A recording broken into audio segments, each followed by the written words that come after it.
I found the DNA report hidden inside my mother-in-law's purse. At first, I thought it was one of her medical papers. Then I saw my 4-year-old daughter's name. My hand started shaking. Someone had secretly DNA tested my child without my permission. But when I opened the last page, I realized the report wasn't about proving my daughter didn't belong to my husband. It proved my mother-in-law had been hiding a family secret for over 30 years. And she was about to lose everything because of it. My name is Rachel Morgan. I was 34 years old, happily married to my husband, Daniel, and completely devoted to our little girl, Lily. Daniel and I had been together for 9 years. He was patient, honest, and the kind of father who never missed bedtime stories. The only difficult part of our marriage was his mother, Patricia. She had never accepted me. She never said it directly. Instead, she buried every insult inside fake compliments. "Oh, Rachel, you look so tired. Motherhood must be harder for some women." Or, "Lily has such light eyes. Strange, no one in our family has eyes like that." Every comment sounded harmless. But they slowly chipped away at my confidence. Daniel usually defended me. "Mom, enough." She would smile sweetly. I was only making conversation. I tried to ignore her. 4 years. But everything changed after Lily turned 4.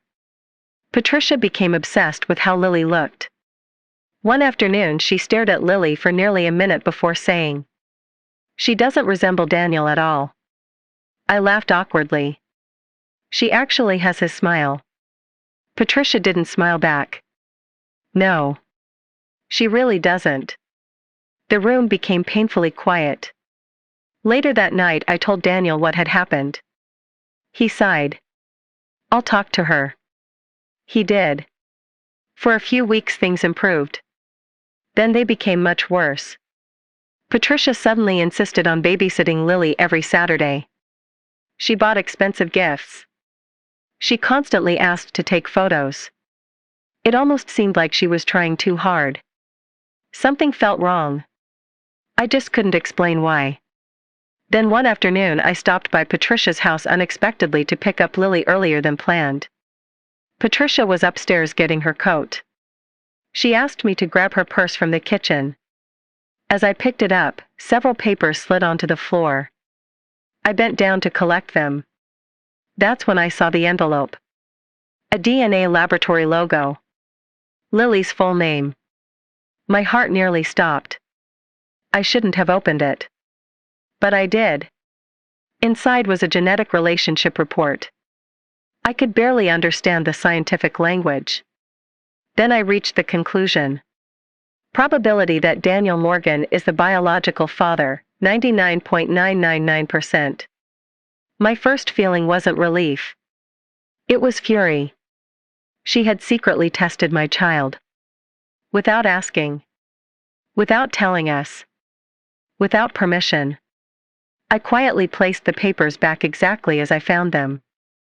I didn't say a word until we got home. Then I showed Daniel everything. His face turned white. "My mother did this?" I nodded. He couldn't believe it. Neither could I. The next morning Daniel confronted Patricia. She didn't deny it. Instead she crossed her arms. "I had my reasons." Daniel stared at her. "You tested my daughter behind our backs." I needed certainty. "You needed therapy." For the first time in years, I saw genuine anger in my husband's eyes. Patricia refused to apologize. Instead she muttered, "I knew Rachel would understand eventually." Understand? Understand what? I thought that was the end. I was wrong. 3 days later the DNA company called me. At first I assumed it was about filing a complaint. Instead the representative sounded nervous. "Mrs. Morgan, we need to discuss an unexpected finding." I frowned. "What finding?" There was an additional family comparison requested. "I don't understand." "Your mother-in-law also submitted her own DNA sample." I froze. Why? I'm afraid I can't discuss her intentions. My stomach tightened. However, our system identified an unexpected close family inconsistency. My heart raced. What does that mean? There appears to be a biological relationship that doesn't match the family history we were given. I didn't sleep that night. The next morning, Daniel and I met with the laboratory's genetic counselor. She carefully explained everything. Patricia hadn't simply tested Lily. She had secretly included herself in the comparison. She wanted proof Lily was truly her biological granddaughter. Instead, the database flagged something impossible. Patricia shared significantly less DNA with Daniel than a biological mother should. The counselor looked uncomfortable. There are only a few explanations. Daniel whispered. What are they? She answered carefully. Hospital mix-up. Adoption. Or. She hesitated. Misidentified parentage. Silence filled the room. Daniel looked completely lost. I don't understand. Neither did I. Patricia insisted the laboratory had made a mistake. So Daniel ordered a second independent test. 2 weeks later, the results were identical. Patricia wasn't his biological mother. Everything changed. Daniel confronted his father, Richard. For the first time in 40 years, the quiet man broke down crying.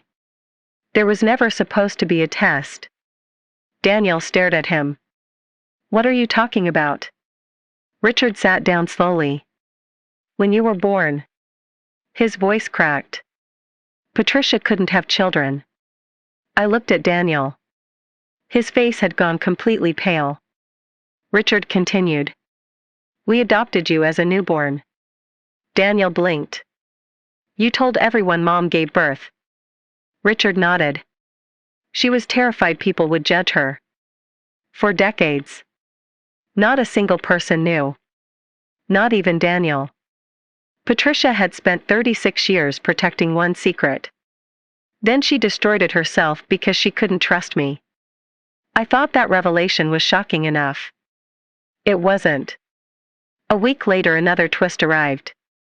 Richard asked to meet us privately. He handed Daniel an old leather folder. I couldn't tell you before. Inside were adoption records. Letters. Medical notes. And one sealed envelope.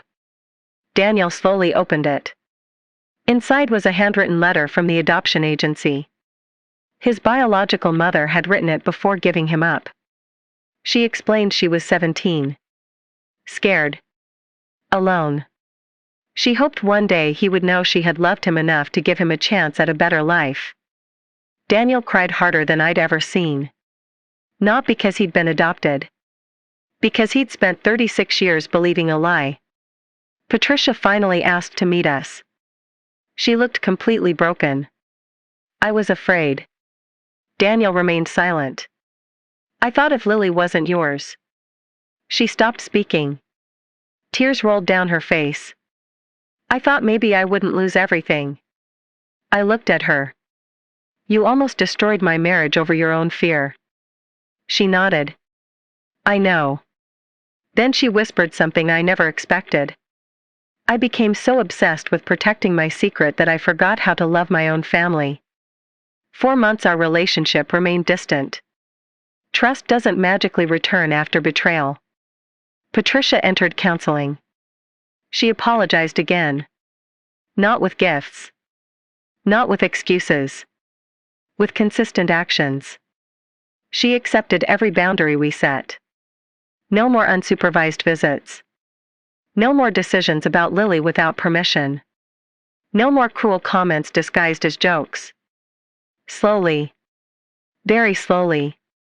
Things improved.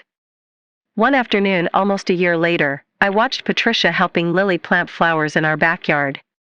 Lily looked up and asked, Grandma, why are you smiling? Patricia laughed softly. Because I'm finally telling the truth. Lily didn't understand. She simply hugged her.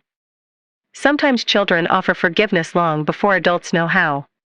Looking back now, people often ask whether I was angry about the DNA test. Of course I was. Someone violated my daughter's privacy. Someone questioned my integrity as a wife and mother. But the greatest irony wasn't that Patricia tested Lily. It was that her search for someone else's secret exposed the one she'd spent her entire life hiding. She wanted proof that I had betrayed my husband. Instead, she uncovered the truth that she had hidden from him for decades. Life has a strange way of doing that. When you spend years digging for another person's lies, you sometimes uncover your own. And in the end, the strongest families aren't built on perfect histories or shared DNA. They're built on honesty. Because secrets can survive for years. But the truth only needs one moment to change everything.